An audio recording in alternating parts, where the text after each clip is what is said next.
hétero, homo, gay, negro, branco, lésbico. Esse corpo é levemente interpretado. Não podemos fingir isso. Por que a gente não introduz essa discussão das leituras do corpo nas nossas licenciaturas? E a geografia é fundamental para isso, porque este corpo está em determinadas especialidades e carrega em si, né, histórias de especialidades. Então, mas as minhas colegas da licenciatura até agora não aceitaram.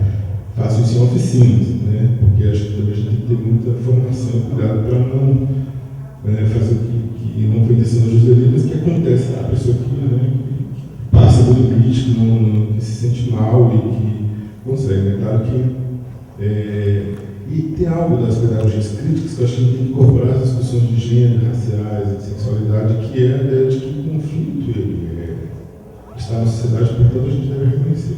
Né? E também que não só existe conflito, existem os espaços de identificação, que alguns chamam de guetos, autossegregação, como o Rafael chamou aqui, mas são espaços de identificação, porque essas pessoas vão para determinada escola e que há professoras travestis, professores gays ou não, mas que, o fato de você ser, ninguém se torna gay num dia ou se torna travesti no dia, é um processo de uma vida, né? Algumas pessoas vão da infância à vida adulta, né? Passa dos 10 aos 30 anos e não consegue falar, por exemplo. Então, poder falar, poder sentir, poder demonstrar afeto. Existe a possibilidade de meninos demonstrar afeto com meninos, meninas com meninas na escola, meninas sim, em parte. Estou falando de beijar, estou falando de carinho, né? A questão do banheiro não há, qual é a solução? Então, assim, tudo isso é medido, tudo isso como o corpo é a lei do sexo natural, tudo isso é medido em centímetros. Quantos banheiros vão fazer, onde vão ficar as pessoas, se é só 2 banheiros, se tem um terceiro banheiro, se as travestis, ainda adolescentes, podem usar o banheiro feminino, que é o que elas almejam, né? Então, não fingir que esse problema não tem, assumir que o problema tem, né? Por exemplo, a gente fala professor e aluno, o corpo técnico é tão visibilizado como são as domésticas na sociedade brasileira. É um segmento social que nós, na Universidade Federal, somos terceirizados. Como as zeladoras, os seguranças vêm à universidade. Né? No caso do Campus 2 do Samambaia, que é a antiga fazenda Samambaia, onde eles comem? Onde eles descansam o almoço? Debaixo das escadas, na área de serviço, do lado das copas, como é no mundo da domesticidade arquitetônica da residência. Portanto, Casa Grande Senzala, na favela Samambaia, no Campus 2 do UFG. Né? Então, nós mantemos essa relação, porque a gente finge que ela não existe, a gente finge, não nomeia, não toca nesse assunto. O corpo técnico da universidade não tem cor, não tem cheiro, não tem história.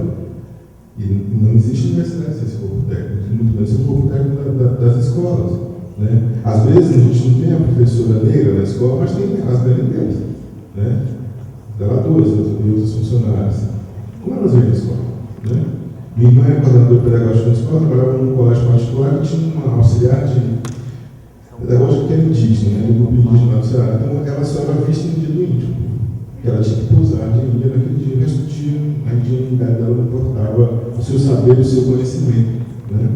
Então, a outra coisa que me preocupa com a discussão de diversidade e inclusão é que a gente não faça mais do mesmo. Nos anos 1930, aos anos 1990, a ideia de diversidade no Brasil, nos usados termos, era a ideia da mestiçagem, da mistura do branco, negro e índio, um mito que deixa de fora o sírio-libanês, o cigano, os nipo-brasileiros, que a gente insiste em chamar de japoneses, portanto, não de brasileiros, que falam errado nas propagandas de sempre do Chico. Né? Então a gente tem mitologia geográfica no Brasil, mitos geográficos no Brasil, que não são inclusivos. Branco, negro é pouco no Brasil. Né? E existem muitas maneiras de ser branco, brancos com determinadas origens nacionais distintas, muitas maneiras de ser negro, né? Banto, agô, né? E hoje a gente fala de diversidade, e aí no máximo a gente faz na hora de representar, né? Nos desenhos, nos cartazes, a gente coloca branco, negro, índio, alguém com o olho puxado, que pode ser índio horizontal, porque já representa, entre aspas, mas teorias raciais do século XIX é o amarelo, né? Tanto podia ser o amarelo oriental e o amarelo indígena, com todas as simplificações desse estereótipo. Aí, claro, a pessoa com deficiência motora, porque ela é bastante visível, mas não incluindo os outros. Cadê os sírios libaneses? Cadê os ciganos? Cadê as pessoas com transtornos mentais? Então, é difícil ser inclusivo, porque nenhum de nós vai dar conta da baixa autoestima. Nós somos estudiosos em determinados campos. Eu não posso ficar falando de todos esses campos de pessoas com deficiência. Eu quase não tenho leitura, portanto, eu não posso posso ficar ministrando o curso de pessoas com deficiência já que tratam de negro, gay, entendeu?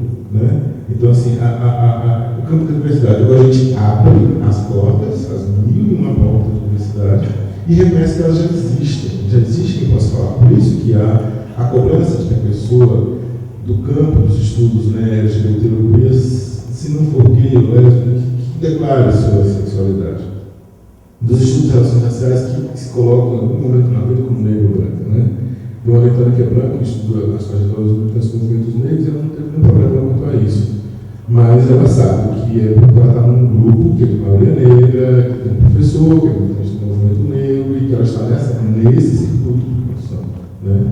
E não teve problema. Em outras situações, se ela chegasse no zero, né, fingindo se for branco, provavelmente não seria aceito. Demorei muito tempo para fazer o que fez, que as pessoas narrassem suas histórias para ela. Qual é o problema?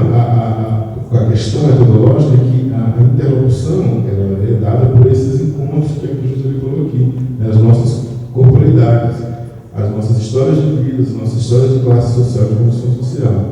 E os espaços plurais, aí, portanto, sabe, Raul, na hora que o serviço público pergunta a sua cor, não é para te discriminar, é porque a gente sabe no Brasil que há doenças que acometem muito mais a população dele, não por uma questão de raça biológica, mas por uma questão de condições de vida combinada com a presença dele, né?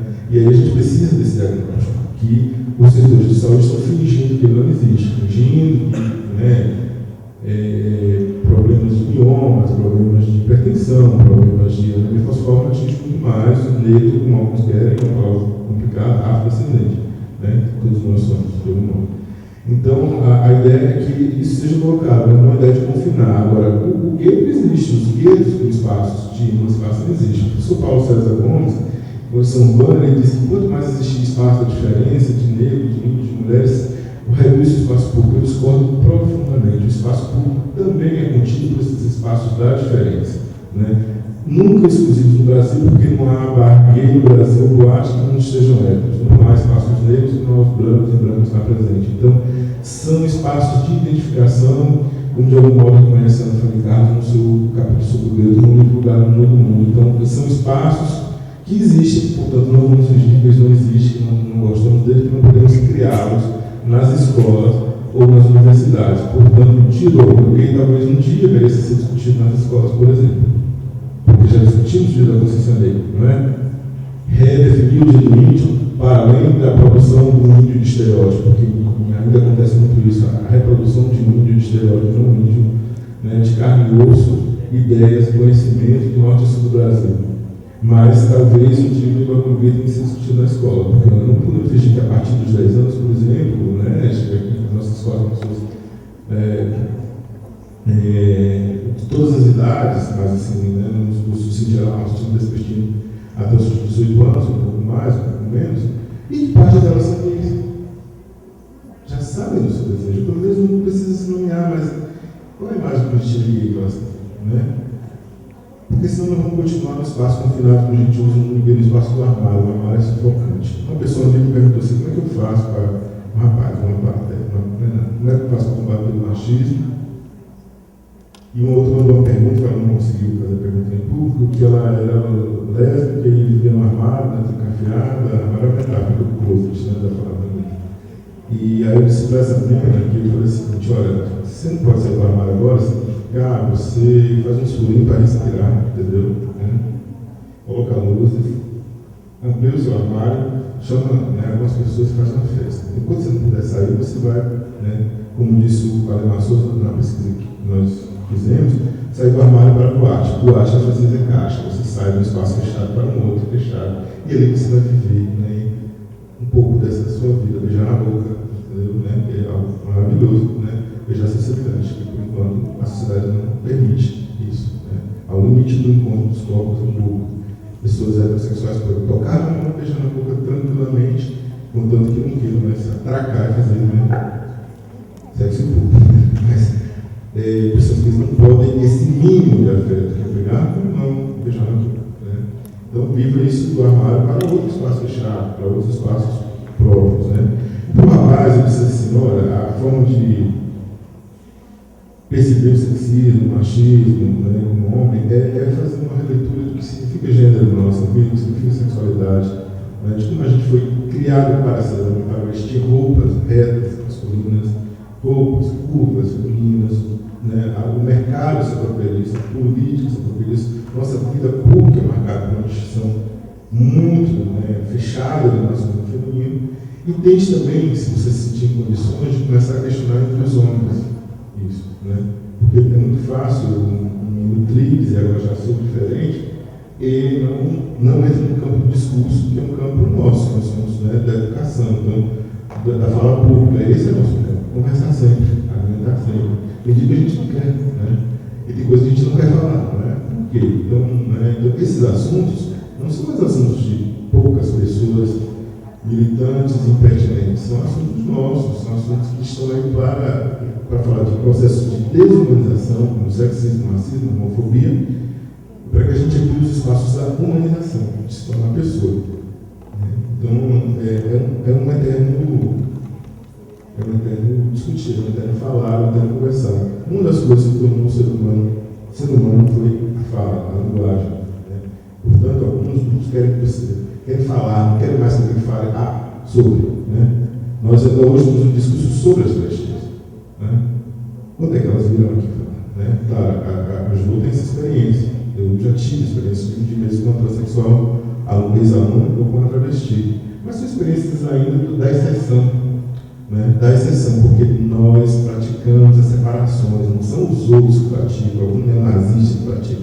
Nós praticamos as separações o tempo todo. Parte da separação é a identidade, parte dela é a segregação forçada. Então, acho que esse exercício, sem esquecer que nós estamos trabalhando com dimensão espacial o tempo todo, vários planos escalares, colocar o espaço pessoal como um espaço político, fazendo uma paráfrase da frase feminista, né, que o pessoal é político, o espaço pessoal é um espaço político, né, um espaço de discurso, um espaço de observação da geografia e de áreas afins. Então, acho que essa dimensão é que tem que ser feita por tudo, não fingir, né, tentar encontrar o estágio das folhas em brancos, o dia em que a raça não existiu, não vai existir, né, o dia em que nós seremos todos iguais, todos irmãos. Esse dia não existe, talvez não existirá, mas espaços pequenos, médios ou grandes, isso pode acontecer, isso já existe, isso pode existir mais com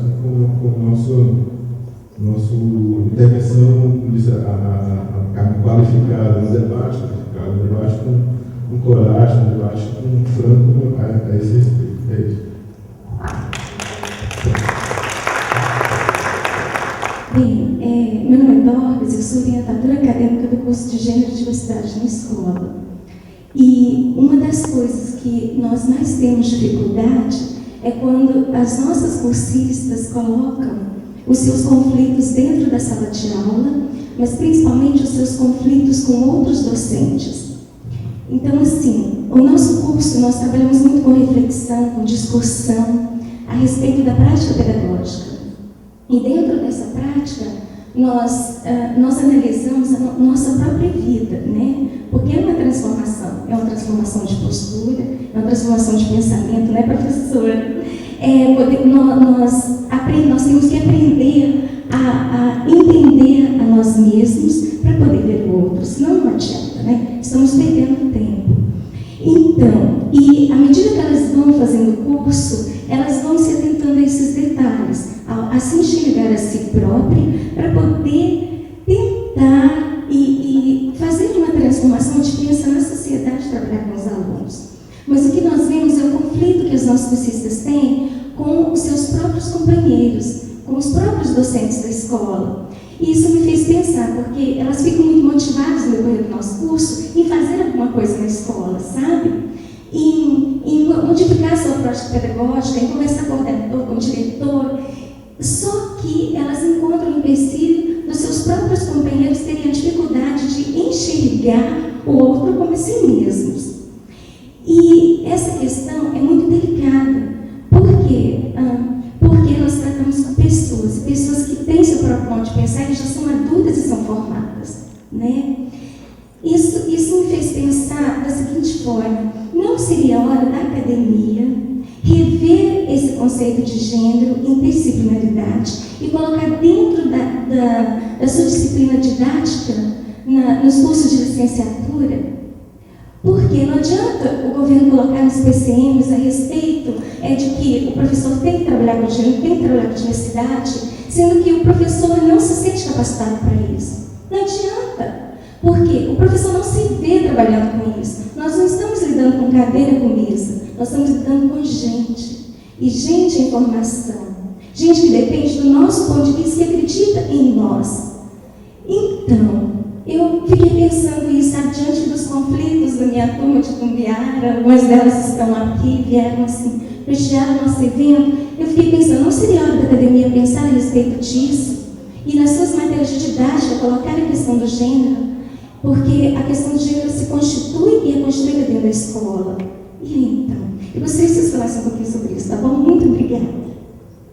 Gostaria de aproveitar o momento e fazer uma questão também sobre a ideia do preconceito acadêmico em relação às geografias subversivas. Né? O professor José tem uma obra que trata disso, o professor Aleno também, que discute essas questões. Como é que vocês veem, né, dentro da geografia, e isso acaba se estendendo também para outras ciências sociais? Bom, eu não sei se exatamente a disciplina, porque isso tem que ser discutido. Nem tudo tem que virar disciplinar, né? No sentido de que disciplinamento é disciplinamento do corpo, disciplinamento das ideias. Então, não é exatamente a ideia das disciplinas. Mas que o tema venha para as emendas, né, das disciplinas.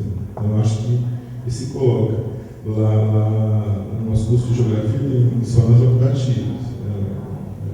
Goiânia, na Federal, uma disciplina baseada na Lei 10.339, a lei que institui a obrigatoriedade do ensino da história da cultura africana e afro-brasileira. Nós temos lá na geografia uma disciplina que eu me deixo com muita dificuldade, porque nunca tem espaço na matriz para outras disciplinas prioritárias, mas é possível ministrar uma colaboração das mestrandas e mestrantes que eu ia, na educação e na letras. Esses três cursos têm essa disciplina profissional de língua racial. E agora na geografia, não sei se tem, na letras tem a questão de gênero, mas não sei como é que isso perpassa. Eu fiz um artigo com o grupo, estava faltando o resultado, não estava me vindo na mente sobre isso, chama Coisas do Gênero e da Raça na UFG, que era como isso estava sendo discutido no núcleo de pesquisa e entrando na formação, né, inicial, na licenciatura. E no curso de geografia, eu vi que a questão da orientação sexual, da sexualidade do gênero está na emenda, sobre geografia e cidadania, que é exatamente esse nome. E quando está na emenda, significa que se deve e pode falar, né? Então, acho que tem que vir para as emendas, tem que vir para o corpo discursivo do curso e para as práticas pedagógicas e tal. Então, não sei se é exatamente uma disciplina. O que a Marisa perguntou, não sei se entendi a intenção da Marisa. Acho que ela está perguntando como é que a gente vive isso, né?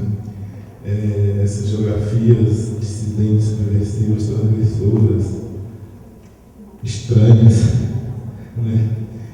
E que não precisa ser só isso, que a gente descobre que elas são só isso, né? Só geografia, só estudo geográfico, só pensamento, como qualquer outro núcleo, grupo, pessoa que senta, discute, projeta, pensa, repensa, metodologias, objetivos, linguagens, resultados, né? Pode fazer estudos quantitativos, qualitativos, narrativas, imagens. Então, o que você está fazendo em pesquisa, o que você está fazendo em relação à pesquisa para o ensino e da pesquisa para uma ação social, para ser chamado de extensão ou de outra ordem. Então, os preconceitos existem, principalmente quando você afirma a diferença. Né? No meu caso, acho que é isso. Né? E não vou relatar nada grave, só dois momentos assim, que eu vejo isso. Né? Todo mundo sabe disso, conhece lá a gente, o coordeno que fala assim, só entra negro, até só entra negro. Não é verdade. Mas não vem uma pessoa para fingir que ela não tem cor, não tem história, que ela não tem a classe social, nenhuma pessoa dele se usar da diferença só como troféu, né?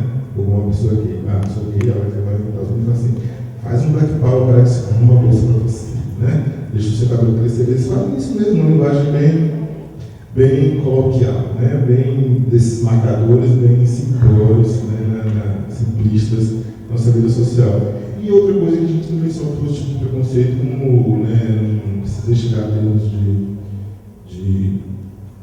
processo, mas um caso de homofobia institucional. Eu quis muito que uma pessoa jamais viesse trabalhar comigo, porque ele era da área de história, trabalhava na área de saúde, eu faço isso muito tempo na sua área, pense, ia trabalhar num evento nacional, ele já estava no nosso grupo de vamos dizer, político para fora da universidade, da questão racial, e eu falei que tem que trabalhar. E o chefe dele, que era o corretor, né, da área médica, disse que não.